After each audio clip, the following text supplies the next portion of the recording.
আরজিকর কাণ্ড নিয়ে উত্তাল হয়ে রয়েছে গোটা রাজ্য। এর মধ্যে মমতা বন্দ্যোপাধ্যায়কে নবান্ন থেকে উৎখাত করার ডাক শোনা গেল। এবার কেন্দ্রীয় মন্ত্রী সুকান্ত মজুমদারের নিশানায় মুখ্যমন্ত্রী।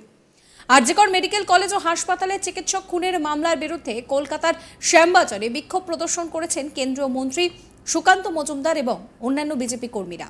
সেখান থেকেই তাকে নবান্ন থেকে মুখ্যমন্ত্রীকে উৎখাত করতে বলার কথা শোনা গিয়েছে।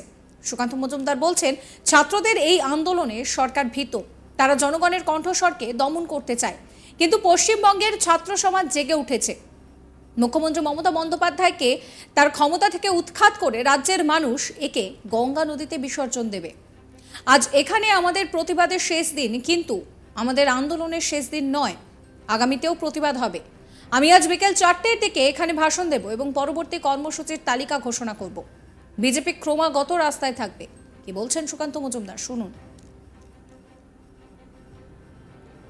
सरकार इस आंदोलन को लेकर, छात्रों के आंदोलन को लेकर भयभीत है और वो चाहते हैं कि किसी तरीके से इस आंदोलन को रोके और जनता की आवाज़ को दबाए। लेकिन छात्र समाज, पश्चिम बंगाल की छात्र समाज जागृत हो चुके हैं और वो आगे आने वाले समय में ये जो नवान्न लोगों की अत्याचार की प्रतीक बन गया, नवान्न लोगों के ऊपर दहशत की प्रतीक बन गया। इस नवान्नों से मुख्यमंत्री ममता बनर्जी को उखाड़ के, उनके सत्ता को उखाड़ के जनता आने वाले समय में गंगा में विसर्जन देगी। देखिए, आज हमारा यहाँ के प्रोटेस्ट का अंतिम दिन है, लेकिन हमारा आंदोलन का अंतिम दिन नहीं है।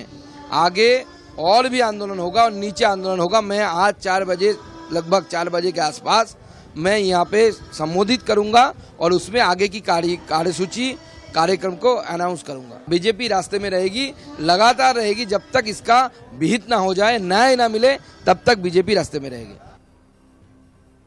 একই মঞ্চ থেকে সুকান্ত মজুমদারের আরও দাবি যে আরজিকরের চিকিৎসকের মৃত্যুর তদন্তভার প্রথমে পুলিশের হাতে ছিল, পরে আদালতের নির্দেশে সেটা সিবিআই এর হাতে যায়। তার অভিযোগ, রাজ্যের পুলিশ বিনীত গোয়েল প্রমাণ লোপাটে পারদর্শী। এই কেসে ইডিকেও যুক্ত করা উচিত, সমস্ত দোষীদেরকে গ্রেফতার করা উচিত। এই একই তথ্য প্রমাণ লোপাটের অভিযোগ শোনা গিয়েছে বিরোধী দলনেতা শুভেন্দু অধিকারীর গলাতেও। তিনি সরাসরি বলছেন যে আরজিকর কাণ্ডে চিকিৎসকের সঙ্গে যে ঘটনা ঘটেছে, যে নারকীয় ঘটনা ঘটেছে, তার তথ্য প্রমাণ লোপাটের চেষ্টা করা হচ্ছে। তিনি আরও অভিযোগ করেন যে নির্যাতিতাকে পানিহাটি শ্মশানে দাহ করার খরচ তার পরিবার করেনি, তাহলে খরচ কে করল? এর পাশাপাশি শ্মশানের রেজিস্টার বুকে তার বাড়ির লোকের কোনো সই নেই বলে অভিযোগ করেন তিনি। শোনাবো বিরোধী দলনেতা শুভেন্দু অধিকারীর অভিযোগ। সিবিআই কে রেড করার অধিকার দিয়েছে তো হাইকোর্ট। মমতা ব্যানার্জি অর্থনৈতিক দুর্নীতি তদন্ত করার জন্য তিনি ফিনান্স ডিপার্টমেন্ট বা অ্যাকাউন্টসের কোনো অফিসারদের না নিয়ে তার দলদাস 4 জন আইপিএস কে দিয়ে সিট বানিয়েছিলেন। মহামান্য হাইকোর্ট মনে করেছে সিট করা হয়েছে সারদার মতো এভিডেন্স লোপাট করার জন্য, যেহেতু স্বাস্থ্যমন্ত্রী হচ্ছেন মুখ্যমন্ত্রী মমতা ব্যানার্জি। তাই সিঙ্গেল বেঞ্চ সিট বাতিল করে সমস্ত আরজিকরের ফাইন্যান্সিয়াল ইরেগুলারিটি তদন্তভার সিবিআই কে দিয়েছেন এবং সাথে সাথেই সেই তদন্তে বাধা দেওয়ার জন্য ডিভিশন বেঞ্চে গেছিল। ডিভিশন বেঞ্চ লিভ দেয়নি, এন্টারটেন করেনি এবং সিবিআই হাইকোর্টের নির্দেশ মতোই গতকাল এফআইআর রুজু করে তারা ভোরবেলা থেকেই তাদের কাজ শুরু করেছে। এটা আমরা স্বাগত জানাতে পারি। বাকি সিবিআই ইনভেস্টিগেশন নিয়ে আমাদের কিচ্ছু বলার নেই।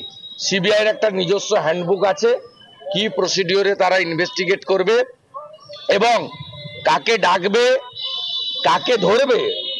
সিবিআই হচ্ছে কনস্টিটিউশনাল বডি। এখানে যেমন সব নিয়ম ভেঙে রাজীব কুমারকে ডিজি, প্রবীণ ত্রিপাঠীকে সিপি হাওড়া মমতা ব্যানার্জি তার নিজের ইচ্ছায় করেছেন। সিবিআই ডাইরেক্টর নিয়োগ করে মাননীয় প্রধানমন্ত্রী, মাননীয় বিরোধী দলনেতা লোকসভা, মাননীয় প্রধান বিচারপতি সুপ্রিম কোর্ট। সিবিআই যে কনস্টিটিউশনাল বডি, তাদের জন্য ভারতবর্ষের পার্লামেন্ট হ্যান্ডবুক বানিয়ে দিয়েছে। They will act as per দেওয়ার হ্যান্ডবুক। তো লোপাট তো প্রথম দিন থেকেই করেছে, তড়িঘড়ি সুইসাইড বলে বাড়িতে খবর দেওয়া, ইউডি কেস চালু করা এবং যারা আরজি করে স্টেক হোল্ডার নয়, সুশান্ত রায়, অভিজ্ঞদের ডেকে নিয়ে গিয়ে তদন্ত, আপনার প্রমাণ লোপাটের চেষ্টা, তারপরে রিনোভেশনের নামে ঘর ভাঙচুর করা, সবই তো প্রথম দিন থেকে করা হচ্ছে। আমি প্রশ্ন করতে চাই, পানিহাটির যে শ্মশানে দাহ করা হয়েছে আমাদের বোনকে, সেই শ্মশানের যে ক্রিমেশন কস্ট তার বাড়ির লোক দেয়নি, কে দিল? আমি পরশুদিন ছবি দিয়ে বলেছিলাম নির্মল ঘোষ যাবে কেন? ব্যারাকপুর কমিশনারেটে অভিষেক গুপ্তা ডিসি যাবে কেন? আজকে দুটো তথ্য আপনাদের দিচ্ছি, প্রমাণ হয়ে যাবে, দেখে নেবেন। আমি opposition leader, responsible public functionaries. এক, ক্রিমেশনের খরচ বাড়ি থেকে পে করেনি, কে করেছে? দুই, ক্রিমেশনের সময় যে সই করতে হয় ওর বাড়ির লোক সই করেনি, রেজিস্টারটা খুলে দেখে নেন। আরজিকর কাণ্ডকে কেন্দ্র করে রীতিমতন প্রতিবাদ চলছে। শহর, রাজ্য, দেশ, এমনকি বিদেশের মাটিতেও চলছে প্রতিবাদ।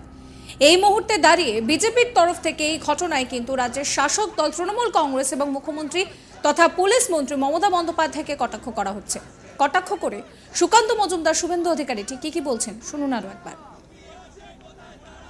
सरकार इस आंदोलन को लेकर, छात्रों के आंदोलन को लेकर भयभीत है और वो चाहते हैं कि किसी तरीके से इस आंदोलन को रोके और जनता की आवाज़ को दबाए। लेकिन छात्र समाज, पश्चिम बंगाल की छात्र समाज जागृत हो चुके हैं और वो आगे आने वाले समय में ये जो नवान्न लोगों की अत्याचार की प्रतीक बन गया, नवान्नो लोगों के ऊपर दहशत की प्रतीक बन गया। इस नवान्नो से मुख्यमंत्री ममता बनर्जी को उखाड़ के, उनके सत्ता को उखाड़ के जनता आने वाले समय में गंगा में विसर्जन देगी। देखिए, आज हमारा यहाँ के प्रोटेस्ट का अंतिम दिन है, लेकिन हमारा आंदोलन का अंतिम दिन नहीं है।